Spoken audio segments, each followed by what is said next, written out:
Hello students, welcome to my YouTube channel UV Learn. आज हम class 9 science का chapter number 1 जो है मैटर इन आवर सराउंडिंग्स, इसके क्वेश्चन आंसर्स करेंगे।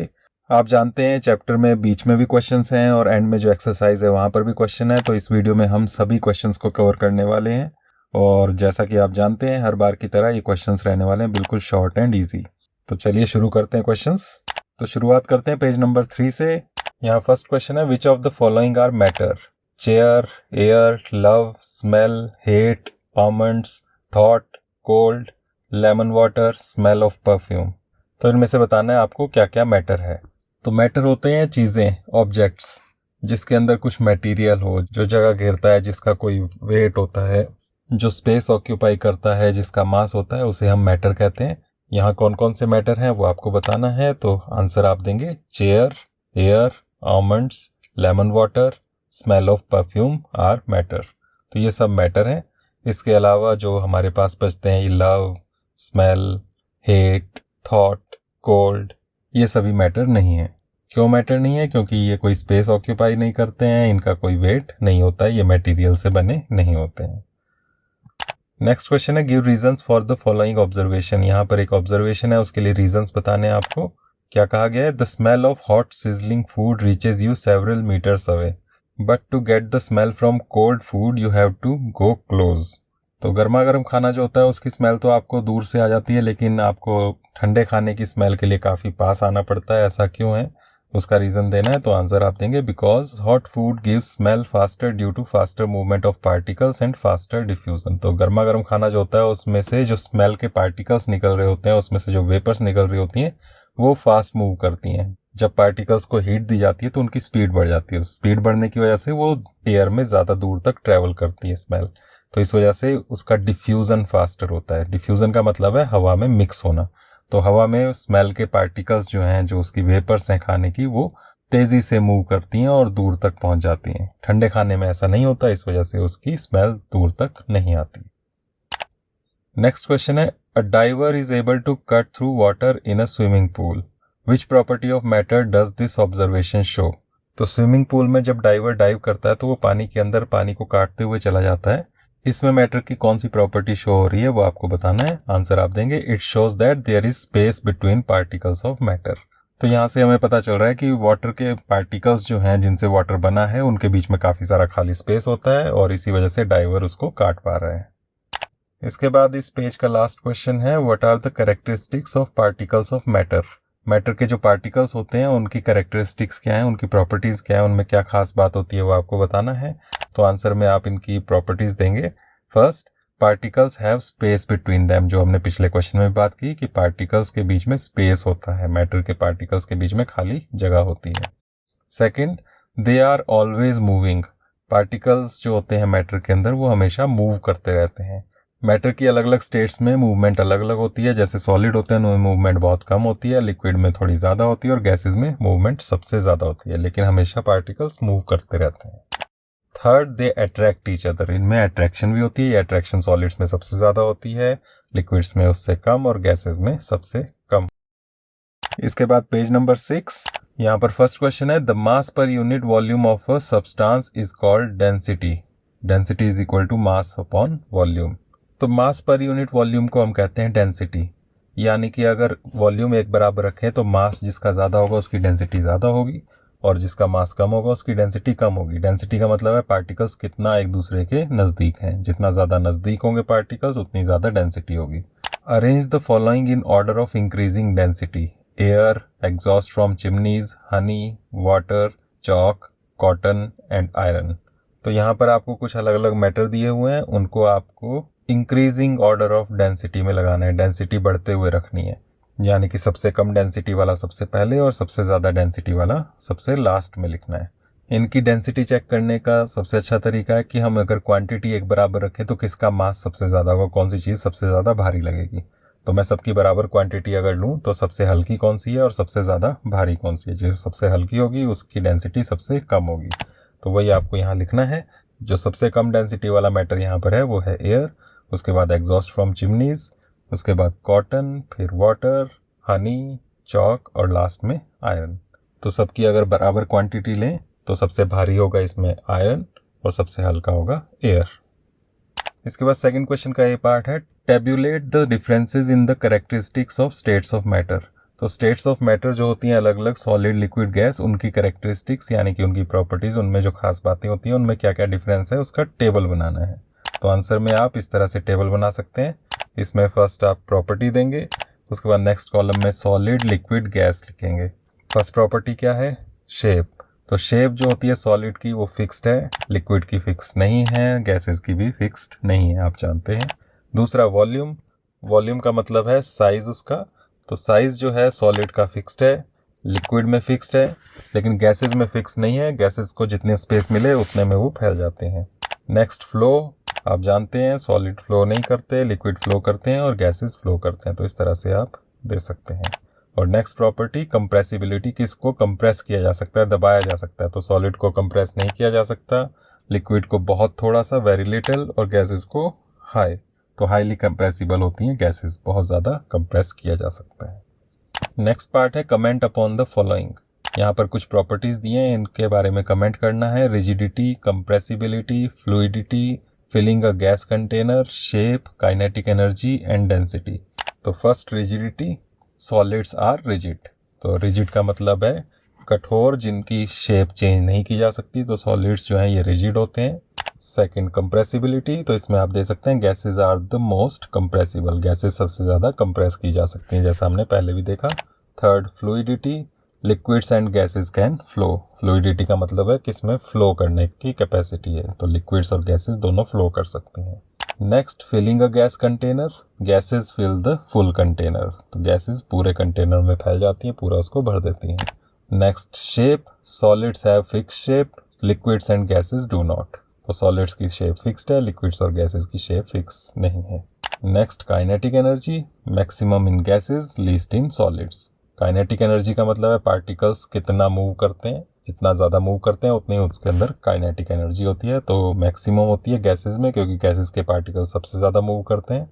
और लीस्ट इन सॉलिड्स, क्योंकि सॉलिड्स के पार्टिकल्स बहुत थोड़ा सा वाइब्रेट करते हैं, ज़्यादा दूर नहीं जाते। और लास्ट है इसमें density, highest in solids, least in gases. Density के बारे में अभी हम बात कर चुके हैं पहले। तो सॉलिड्स की सबसे ज़्यादा और गैसेस की सबसे कम होती है डेंसिटी। नेक्स्ट क्वेश्चन है गिव रीजंस। इसमें फर्स्ट पार्ट है a gas fills completely the vessel in which it is kept. तो हमने जो पहले भी बात की कि गैस कोई भी हो उसको जिस बर्तन में, जिस वेसल में रखा जाता है उसको पूरा पूरा भर देती है। तो इसका क्या रीज़न है? आंसर आप देंगे gas फिल्स the vessel because gas particles move freely in all directions. तो हर डायरेक्शन में फ्रीली मूव कर सकते हैं गैस के पार्टिकल्स, इसलिए पूरे वेसल को, पूरे बर्तन को, पूरे कंटेनर को भर देते हैं। Next, a gas exerts pressure on the walls of the container. Gas जो है वो प्रेशर भी लगाती है कंटेनर की वॉल्स पर। जैसे आप बलून फुलाते हैं तो बलून फूला हुआ क्यों रहता है? क्योंकि अंदर प्रेशर बना हुआ है जिससे वो बलून फूला रहता है। तो ऐसा क्यों होता है? इसका आंसर आप देंगे gas exerts pressure because moving gas particles hit the container walls. तो कंटेनर की वॉल्स को हिट करते रहते हैं, टकराते रहते हैं उससे पार्टिकल्स, इसलिए उस पर प्रेशर पड़ता है। Next, a wooden table should be called a solid. तो वुडन टेबल को सॉलिड क्यों कहना चाहिए? उसका क्या रीज़न है? आंसर देंगे wooden table is solid because it has fix shape and volume. क्योंकि उसकी शेप और वॉल्यूम फिक्स्ड है, इसलिए उसे हम सॉलिड कहते हैं। नेक्स्ट है we can easily move our hand in air but to do the same through a solid block of wood we need a karate expert. तो हम अपना हाथ एयर में तो इजीली मूव कर पाते हैं, लेकिन लकड़ी का एक सॉलिड ब्लॉक हो तो उसमें से अगर आपको अपना हाथ पास करना है तो आपको कराटे एक्सपर्ट होना चाहिए। ऐसा क्यों? तो इसका आप रीज़न दे सकते हैं we can move hand in air because gas particles are far apart but not in solid wood because particles are tightly packed. तो एयर के जो पार्टिकल्स हैं, गैस पार्टिकल्स हैं, वो और एक दूसरे से बहुत दूर होते हैं, इसलिए अपना हाथ हम आराम से हिला सकते हैं। लेकिन सॉलिड वुड जो है उसके पार्टिकल्स टाइटली पैक्ड होते हैं, एक दूसरे के बहुत पास होते हैं, इसलिए अगर आप कराटे एक्सपर्ट हैं तभी आप उसको तोड़ पाएंगे। इसके बाद पेज नंबर 6 का ये लास्ट क्वेश्चन है liquids generally have lower density as compare to solids but you must have observe that ice floats on water, find out why. तो हमने डेंसिटी के बारे में पहले भी देखा, तो लिक्विड्स की डेंसिटी जनरली कम होती है सॉलिड्स के मुकाबले, लेकिन आइस जो है वो पानी के ऊपर तैरती है। डेंसिटी जिसकी कम होती है वही चीज़ पानी के ऊपर तैर सकती है। लेकिन पानी से बनी हुई आइस सॉलिड है, फिर भी उसकी डेंसिटी कम कैसे है, ये आपको यहाँ बताना है। तो आंसर देंगे ice has more space between particles so its density is less than water, that's why it floats. बाकी सभी मैटर में होता है कि जब लिक्विड से सॉलिड में जमते हैं तो वो पास पास आ जाते हैं पार्टिकल्स और इस वजह से डेंसिटी बढ़ जाती है। लेकिन आइस एक स्पेशल चीज़ है जिसमें क्या होता है कि जब आप आइस जमाते हैं पानी से तो उसके पार्टिकल्स एक दूसरे से दूर जाते हैं, उनके बीच में स्पेस जो है वो बढ़ जाता है, इस वजह से उसकी डेंसिटी कम हो जाती है पानी से और इस वजह से वो पानी पर तैरती है। इसके बाद नेक्स्ट क्वेश्चन है पेज नंबर 9 पर। यहाँ फर्स्ट क्वेश्चन है convert the following temperature to Celsius scale. तो टेम्परेचर यहाँ पर दिए हुए हैं 300 केल्विन एंड 573 केल्विन। ये के का मतलब केल्विन है और इसको सेल्सियस स्केल में कन्वर्ट करना है। तो ज़्यादातर आप जानते हैं सेल्सियस यूज़ किया होगा आपने स्केल, लेकिन जब मेजरमेंट करते हैं टेम्परेचर की साइंस में तो एसआई यूनिट जो है, स्टैंडर्ड यूनिट जो है वो केल्विन होती है। ये केल्विन जो है सेल्सियस से 273 डिग्री ज़्यादा होता है। तो बस इतना सा अगर आप ध्यान रखें तो इजीली आप इसको कर पाएंगे। तो यहाँ पर जब आप आंसर देंगे तो फर्स्ट है 300 केल्विन, ये सेल्सियस से 273 डिग्री ज़्यादा है, तो इसमें से 273 कम कर देंगे हम, बन जाएगा 27 डिग्री सेल्सियस। इसी तरह से बी पार्ट, इसमें 573 केल्विन है, इसमें से 273 लेस कर दें तो ये आ जाएगा 300 डिग्री सेल्सियस। तो बस इतना सा ध्यान रखना है। इसे आप अल्फ़ाबेटिकली भी ध्यान रख सकते हैं, सी पहले आता है, के बाद में आता है अल्फ़ाबेट्स में इंग्लिश में, तो वहीं से आप याद रख सकते हैं कि के जो है केल्विन ये बड़ा है। कितना बड़ा है उसके लिए नंबर आपको ध्यान रखना है 273। नेक्स्ट क्वेश्चन है what is the physical state of water at 250 degree Celsius and 100 degree Celsius. तो फिजिकल स्टेट बतानी है वाटर की क्या होगी इन टेम्परेचर्स पर। तो इसके लिए आपको पता होना चाहिए कि पानी जमता है 0 डिग्री सेल्सियस पर, तो वाटर का जो मेल्टिंग पॉइंट है वो 0 डिग्री सेल्सियस है, और पानी बॉयल होता है, उबलता है 100 डिग्री सेल्सियस पर, 100 डिग्री सेल्सियस पर उबलता है। इन बातों को अगर ध्यान रखें तो इस तरह से आप बता पाएंगे इजीली कि इन टेम्परेचर्स पर वाटर की फिजिकल स्टेट क्या होगी। तो आंसर आप देंगे ए 250 डिग्री सेल्सियस गैस, क्योंकि 100 डिग्री सेल्सियस से ज़्यादा है, 100 डिग्री सेल्सियस पर बॉयल होता है, वाटर की वेपर्स बनती हैं, तो उससे ऊपर जो भी टेम्परेचर होगा उस पर वाटर गैस की स्टेट में होगा। नेक्स्ट 100 डिग्री सेल्सियस, तो 100 डिग्री सेल्सियस पर वाटर बॉयल होता है, तो उस वक्त वाटर लिक्विड और गैस दोनों स्टेट्स में हो सकता है। जब 100 डिग्री सेल्सियस पहुंच जाता है पानी का टेम्परेचर तब वो बॉयल होना शुरू होता है, उस वक्त वो लिक्विड स्टेट में होता है, और जब बॉयल होकर उसमें से वेपर्स निकलती हैं तो वेपर्स भी 100 डिग्री सेल्सियस पर ही होती हैं।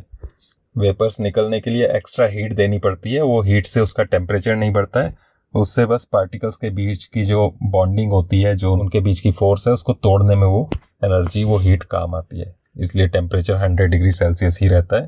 तो इसलिए 100 डिग्री सेल्सियस पर लिक्विड एंड गैस बोथ आप लिखेंगे। नेक्स्ट क्वेश्चन है for any substance why does the temperature remain constant during the change of state. जो अभी मैंने बात की उसी के बारे में क्वेश्चन है कि जब स्टेट चेंज होती है उस वक्त टेम्परेचर कांस्टेंट क्यों रहता है। जब सॉलिड से लिक्विड, लिक्विड से गैस में कन्वर्ट करते हैं हम किसी सब्सटेंस को, तो टेम्परेचर चेंज क्यों नहीं होता है। तो आंसर आप देंगे because heat is used to break the force between particles not to increase temperature. तो जो हम हीट देते हैं, एक्स्ट्रा हीट स्टेट को चेंज करने के लिए, वो हीट कहाँ जाती है, पार्टिकल्स के बीच की फोर्स को ब्रेक करने में, उससे टेम्परेचर नहीं बढ़ता। नेक्स्ट क्वेश्चन है suggest a method to liquefy atmospheric gases. तो एटमॉस्फेयर में जो गैसेस हैं, ऑक्सीजन, नाइट्रोजन वगैरह, तो उनको हम लिक्विड में कैसे कन्वर्ट कर सकते हैं वो आपको पूछा है। तो आंसर आप देंगे by increasing pressure and lowering temperature. तो दो तरीके हैं, या तो प्रेशर बढ़ा दें या टेम्परेचर को कम कर दें, दोनों को साथ में भी यूज कर सकते हैं। जैसे जैसे हम प्रेशर बढ़ाएंगे पार्टिकल्स एक दूसरे के पास आएंगे गैस के, और उससे वो लिक्विड में कन्वर्ट हो जाएगा। दूसरा तरीका है टेम्परेचर कम कर दो, टेम्परेचर कम करने से उनकी मूवमेंट कम हो जाएगी पार्टिकल्स की, और जब पार्टिकल्स मूव करना धीरे धीरे कम करेंगे तो एक दूसरे के नज़दीक आएंगे, उनके बीच फोर्स बढ़ेगी और उससे वो लिक्विड में बदल जाएंगे। नेक्स्ट क्वेश्चन है पेज नंबर 10 पर। तो यहाँ फर्स्ट क्वेश्चन है why does a desert cooler cool better on a hot dry day.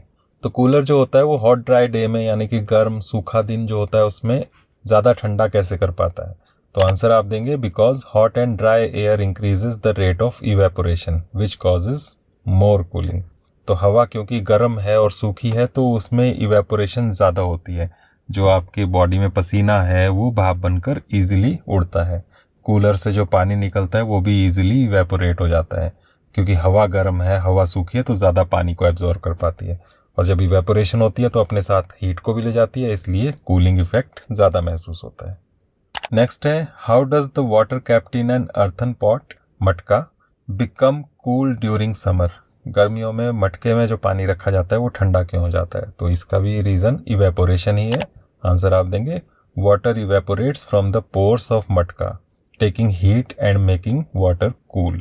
तो मटका जो है वो मिट्टी का बना होता है, उसमें छोटे छोटे पोर्स होते हैं, छेद होते हैं, उनसे पानी धीरे धीरे बाहर रिसता रहता है और वो इवेपोरेट होता रहता है। इवेपोरेशन की वजह से अपने साथ वो हीट भी ले जाता है और अंदर जो पानी है वो ठंडा हो जाता है। नेक्स्ट क्वेश्चन है, why does our palm feel cold when we put some acetone और पेट्रोल और परफ्यूम ऑन इट। तो हम अपने हाथ के ऊपर, हथेली के ऊपर एसीटोन या पेट्रोल या परफ्यूम रखें तो ठंडा क्यों महसूस होता है? तो इसका भी रीज़न इवेपोरेशन ही है। एसीटोन, पेट्रोल, परफ्यूम जो है ये ईजिली इवेपोरेट हो जाते हैं, ये भाप बनकर उड़ते रहते हैं हमारे हाथ से गर्मी लेकर, तो वो हीट अपने साथ ले जाते हैं, इसलिए कूलिंग महसूस होती है। तो आंसर देंगे, because these liquids evaporate quickly and take heat from the palm making it feel cold. तो ये जो लिक्विड है एसीटोन, पेट्रोल और परफ्यूम, ये क्विकली इवेपोरेट होते हैं और इवेपोरेशन के साथ हमारे हाथ की हीट को भी ले जाते हैं, इसलिए हमें ठंडा महसूस होता है। नेक्स्ट क्वेश्चन है, why are we able to sip hot tea और milk faster from a saucer than a cup. तो गर्म चाय या दूध को हम कटोरी से, सॉसर से इजीली सिप कर पाते हैं, इजीली पी पाते हैं, लेकिन कप से इजीली नहीं उसको पी पाते हैं। क्यों, इसका क्या रीज़न है? वो आंसर आप देंगे, saucer has more surface area so tea और milk cools faster due to more evaporation. तो सॉसर जो है, कटोरी, चौड़ी कटोरी जो है, उसमें अगर आप मिल्क या टी लेंगे तो उसको इजीली इसलिए हम पी पाते हैं क्योंकि उसका एरिया ज़्यादा है। एरिया ज़्यादा है तो इवेपोरेशन भी ज़्यादा होती है, इवेपोरेशन ज़्यादा होगी तो अपने साथ हीट को ज़्यादा लेकर जाएगी और इसलिए जल्दी वो ठंडा होगा। इसके बाद लास्ट क्वेश्चन है इस पेज का, what type of clothes should we wear in summer. गर्मियों में हमें किस तरह के कपड़े पहनने चाहिए?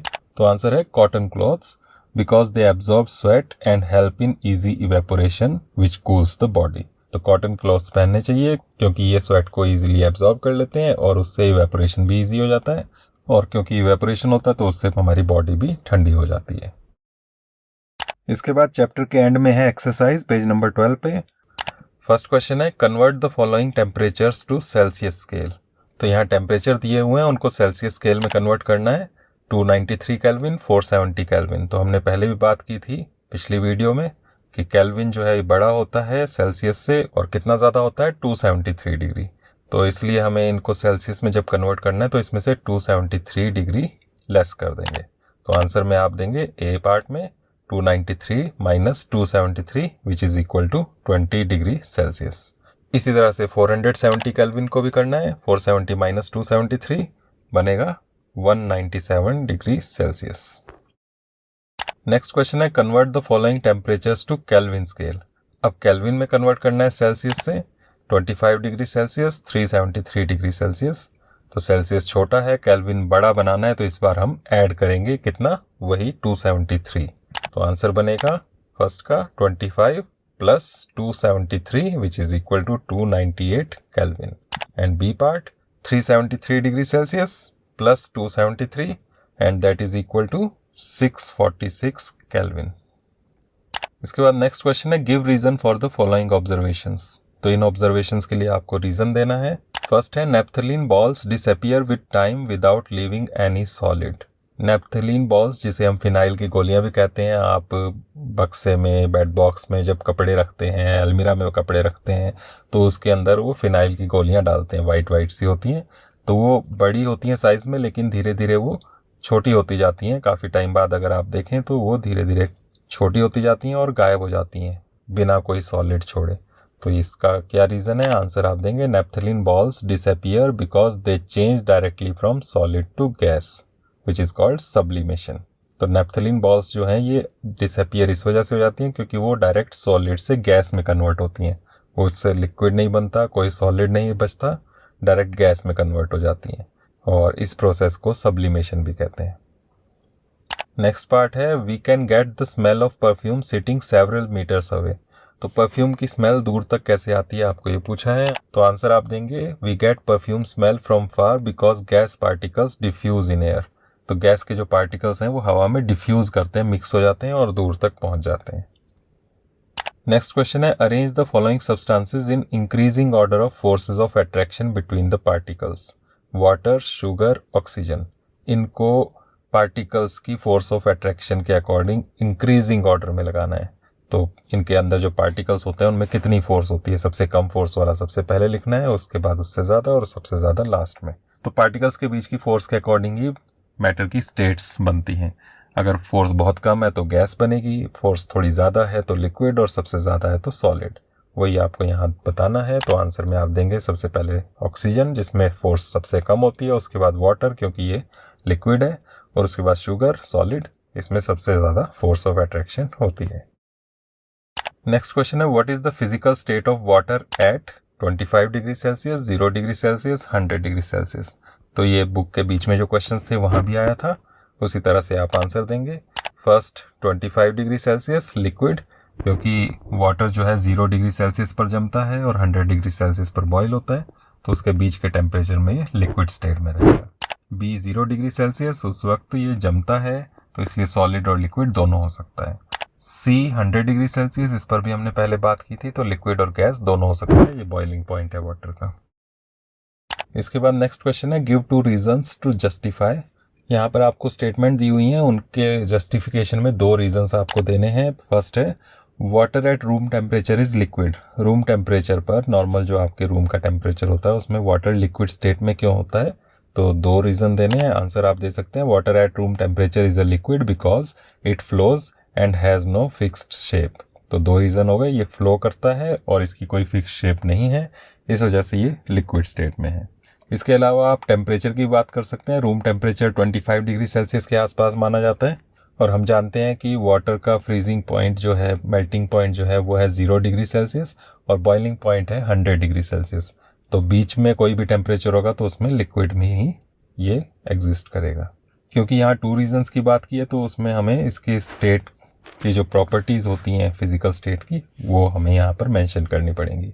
नेक्स्ट है an iron almirah is a solid at room temperature. तो इसमें भी उसी तरह से रीजन देंगे। Iron almirah is a solid because it has fix shape and volume. तो इसकी शेप और वॉल्यूम फिक्स होती है। इसके अलावा अगर टेम्परेचर की बात करनी हो तो यहाँ भी दे सकते हैं, इसका जो मेल्टिंग पॉइंट है वो बहुत ज़्यादा होता है, लगभग 1500 डिग्री सेल्सियस, और रूम टेम्परेचर बहुत कम है, इसलिए उस वक्त ये सॉलिड स्टेट में होता है। नेक्स्ट क्वेश्चन है why is ice at 273 Kelvin more effective in cooling than water at the same temperature. तो 273 केल्विन का मतलब है 0 डिग्री सेल्सियस। 0 डिग्री सेल्सियस पर जब आइस होती है उससे ज़्यादा ठंडक महसूस होती है उसी टेम्परेचर पर जब पानी हो उसके मुकाबले। तो ऐसा क्यों है, इसका आंसर आप देंगे because ice absorbs extra heat as latent heat to melt which gives more cooling. तो हम पहले भी डिस्कस कर चुके हैं कि जब कोई मैटर अपनी स्टेट चेंज करता है उस वक्त एक्स्ट्रा हीट एब्जॉर्ब करता है स्टेट को चेंज करने में, जिसे हम लेटेंट हीट कहते हैं। तो जो आइस है सॉलिड से लिक्विड में कन्वर्ट होगी 0 डिग्री सेल्सियस पर ही, तो उस वक्त वो ज़्यादा कूलिंग इफेक्ट प्रोड्यूस करेगी क्योंकि वो एक्स्ट्रा हीट एब्जॉर्ब करेगी अपनी स्टेट को चेंज करते हुए। नेक्स्ट क्वेश्चन है what produces more severe Burns, boiling water और स्टीम। तो किससे ज़्यादा बर्न महसूस होता है, किससे ज़्यादा जलन होगी, किससे ज़्यादा जलेगा, बॉइलिंग वाटर से या स्टीम से। तो यहाँ भी वही लेटेंट हीट का खेल है। आंसर आप देंगे steam because it has extra energy, latent heat of vaporisation. तो स्टीम जो है वो बॉयल होकर वाटर से बनी है और उसके अंदर एक्स्ट्रा हीट है जो लेटेंट हीट उसने वेपोराइजेशन के वक्त दी। तो क्योंकि उसमें एक्स्ट्रा हीट है तो इस वजह से उससे ज़्यादा जलन महसूस होगी। टेम्परेचर दोनों का सेम है, ये ध्यान रखना आप यहाँ पर। टेम्परेचर वाटर का और स्टीम का दोनों का 100 डिग्री सेल्सियस होता है, लेकिन जलन ज़्यादा स्टीम से होती है क्योंकि उसके अंदर हीट ज़्यादा है। इसके बाद लास्ट क्वेश्चन है यहाँ पर name A B C D E and F in the following diagram showing change in its state. तो यहाँ पर ये डायग्राम दिया हुआ है, इसमें A B C D E F ये लेबल दिए हुए हैं, इनके नाम बताने हैं यहाँ पर कि मैटर की स्टेट्स जब चेंज हो रही हैं इन्हें क्या कहते हैं। यहाँ पर ए है, आप देख सकते हैं सॉलिड से लिक्विड में कन्वर्ट हो रहा है, तो सॉलिड से लिक्विड में कन्वर्ट होने के प्रोसेस को कहते हैं फ्यूज़न। फ्यूज़न के अलावा इसे मेल्टिंग भी कहते हैं, आप चाहें तो मेल्टिंग भी लिख सकते हैं, लेकिन साइंटिफिक नेम जो है वो है फ्यूज़न। इसके बाद बी में चेंज हो रहा है लिक्विड से गैस में। तो मैटर जब लिक्विड से गैस में कन्वर्ट होता है इस प्रोसेस को कहते हैं वेपोराइजेशन। इसके बाद सी में कन्वर्जन है गैस टू लिक्विड। गैस से लिक्विड में कन्वर्ट होने के प्रोसेस को कहते हैं कंडेंसेशन। इसके बाद डी में कन्वर्जन है लिक्विड से सॉलिड में। लिक्विड से सॉलिड में जब कन्वर्ट होता है कोई मैटर तो इस प्रोसेस को कहते हैं सॉलिडिफिकेशन। फ्रीजिंग भी कहते हैं, लेकिन आपने साइंटिफिक नेम ही लिखना है, सॉलिडिफिकेशन। इसके बाद ई में कन्वर्जन है सॉलिड से गैस में। सॉलिड से जब डायरेक्टली गैस बनती है, ऐसे आप जानते हैं कि जब हीट करते हैं सॉलिड को तो सॉलिड लिक्विड में कन्वर्ट होता है, लिक्विड से फिर गैस में। लेकिन कुछ सब्सटेंस ऐसे होते हैं, जैसे हमने नैप्थलीन बॉल की बात की, इसी तरह से कपूर है जो पूजा में यूज होता है, इंग्लिश में कैम्फर कहते हैं, वो भी सॉलिड से डायरेक्ट गर्म होने पर गैस में कन्वर्ट होता है। तो इस प्रोसेस को कहते हैं हम सब्लिमेशन। इसके बाद लास्ट है एफ में कन्वर्जन हो रहा है गैस से सॉलिड में। गैस से सॉलिड में कन्वर्जन जो है इसे हम कहते हैं डिपोजिशन। तो यही हम आंसर में यहाँ पर दे सकते हैं, A fusion, B vaporisation, C condensation, D solidification, E sublimation and F deposition. तो इस तरह से यहाँ पर ये क्वेश्चन आंसर्स कंप्लीट होते हैं। अगर आपको ये वीडियो अच्छी लगी हो, क्वेश्चन आंसर्स शॉर्ट लगे हों, इजी लगे हों, तो इसे लाइक करें, शेयर करें, साथ में चैनल को सब्सक्राइब करें ताकि इस तरह की वीडियोस आपको आगे भी मिलती रहें। Thank you. नेक्स्ट वीडियो में मिलते हैं।